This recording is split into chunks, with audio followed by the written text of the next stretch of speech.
Okay. So, maikli lang po ito. Ano po? Importante lang po ito. About the sin nature. Yung sin nature na mana natin sa ating unang mga magulang, Adan at Eva. Amen? At ang sin nature na yan, nag-cause para pumasok ang kamatayan sa mundo. But good news, Jesus took up the sinful nature of those people, of those persons na naglagak ng tiwala sa kanyang tinapos na gawa sa cross ng Calvary. That's why, Jesus, thank you very much po. I want to dedicate this video, this vlog, to the finished work of Jesus. Very important ang finished work ni Jesus. Huwag nating kalilimutan, mararapture tayo dahil sa finished work ni Jesus. O makinig po kayo mabuti. Mahilig kayo sa mga end times, pare-pareho po tayo. Fine. Pero, paano ka mapapasama sa rapture? Naitanong mo na ba sa sarili mo yan? Aha! Some might have the wrong impression about it. Some, siguro, maybe, some might say, ay, dahil lang, ako ay matapat na Kristiyano. Ako ay nagbabasa ng Bible. Ako ay laging umaattend ng church. Alam niyo, maganda po lahat yan. Pero kung yan ang basihan o sukatan ninyo ng kaligtasan nyo, I'm so sorry to tell you, hindi kayo mapapasama sa rapture. Kung kinakount nyo ang mga good works ninyo, para kayo ay mapasama sa rapture. O nagpabautismo kayo and all that. Isa lang po ang magdadala sa atin sa pagiging qualified natin sa rapture. Yan ay ang ginawa ni Jesus sa cross. Kung naniwala ka na sapat na yung ginawa ni Jesus sa cross, walang kuskus bulungos, walang mga dagdag, no? Sapat na, naniniwala ka na, yung kamatayan ng Panginoon, sapat na para ako'y maligtas. Lord Jesus, thank you po, namatay ka sa cross para sa akin. Binayaran mo lahat ng kasalanan ko, past, present, future. Naniniwala ka ba na lahat ng kasalanan mo, binayaran na? O naniniwala ka na partial payment lang ang binayaran niya? You know what? Pag iniisip mo na partial payment lang ang binayaran ng Panginoon, minamaliit mo ang Panginoon, I'm so sorry to tell that. Don't do that. Jesus paid it in full. Diba? Lahat, past, present, future. Wala siyang iniwan. He's God, He's perfect. At siya ang perfect offering natin. Perfect Lamb of God. The Lamb of God na na-slain. Naiiyak ako pang naalo ko, di ba? Hindi siya umimik. Pinako siya sa cross. Para siyang baboy na kinatay. No, ganun katindi ang ginawa sa Panginoon. Alam niyo po ba habang lumalakad si Jesus doon sa execution site niya? Sabi po ng aklat ng Salmo, hula po yung Salmo dito sa mangyayari ito.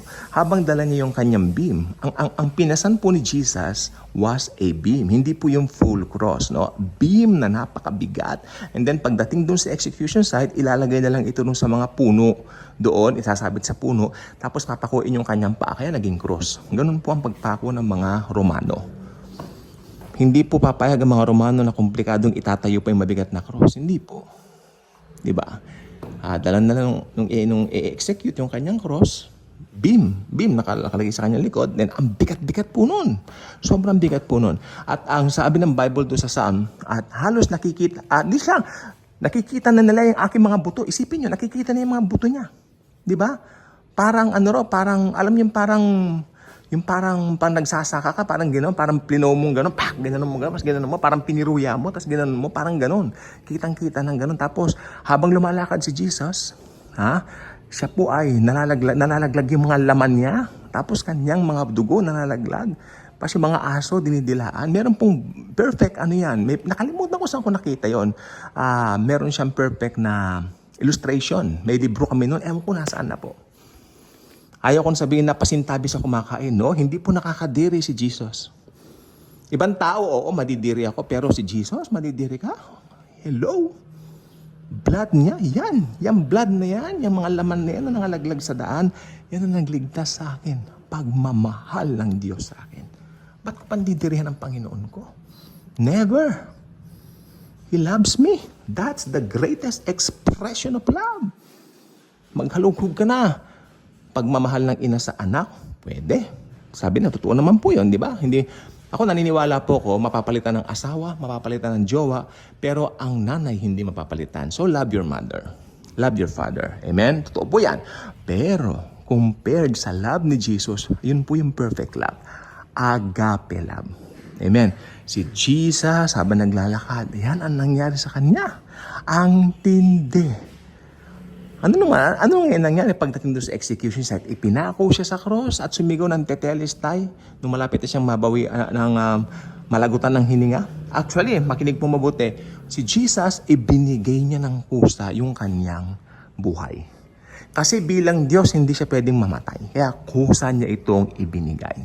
Tetelestai, naganap na it is finished. Sabi niya, ano ay natapos? Natapos na po yung, tapos na ang sinful nature. Ibig sabihin, lahat ng lalapit sa Panginoong Yesus, patatawarin sa kanilang mga kasalanan. Past, present, future.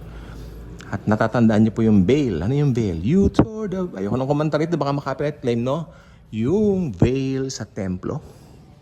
Ano ba yung veil? Ano ba yung temple? Yung Holy of Holies? Meron po siyang veil. Lalagos doon yung high priest at mag-o-offer, di ba?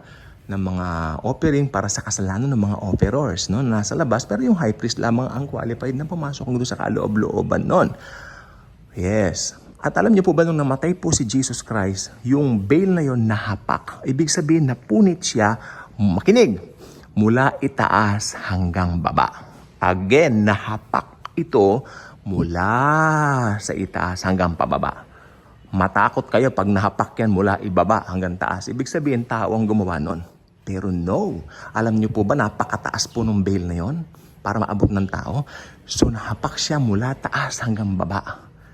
Nasaksihan niya ng mga high priest. No? Nung panahon niyon, dahil lumilindol. Nung namatay si Jesus, lumindol lang napakalakas. Talagang kakilakilabot na scenery nangyari. No? Nahapak yung veil from top to bottom. Thank you, Jesus. Right now, dahil doon, makakalapit na tayo sa Diyos freely. Freely, malaya. Kaya sabi nga, ini-encourage tayo ng Book of Hebrews, let us go into the throne of grace. Hindi to the throne of law. Nope. To the throne of grace. Walang lalapit kay Jesus na itataboy niya. Makasalanan ka ba? Piling mo makasalanan ka, lumapit ka sa Panginoong Jesus. Hindi mo ba siya tinatanggap? Halika, magdasal tayo. Panginoong Hesukristo, alam ko na matay ka para sa mga kasalanan ko. Binayaran mo na po lahat ng ito, past, present, and future. Panginoong Jesus, maghari ka na sa buhay ko ngayon. Naniniwala ako na ikaw lang ang daan sa langit. Wala na pong iba. Thank you, Jesus, sapagkat sa simpleng panalangin na ito, ako ay naging born again na po, Panginoon. May bago na po akong buhay, Lord, dahil sa biyaya at sa dugo mo na nabubo sa krus ng Kalbaryo. Wala akong kakayanan, Panginoon, to save myself. But you alone, Lord Jesus, you already saved me. Thank you also, God the Father, for loving me and for choosing me ahead of time bago pa ako isilang. Ganun din, Banal na Espiritu, God the Holy Spirit, thank you very much po. Dahil ako po ay tinatakan mo na ng seal of ownership. Thank you, God the Father. Thank you, God the Son. Thank you, God the Holy Spirit, for saving me. In Jesus' mighty name, amen at amen.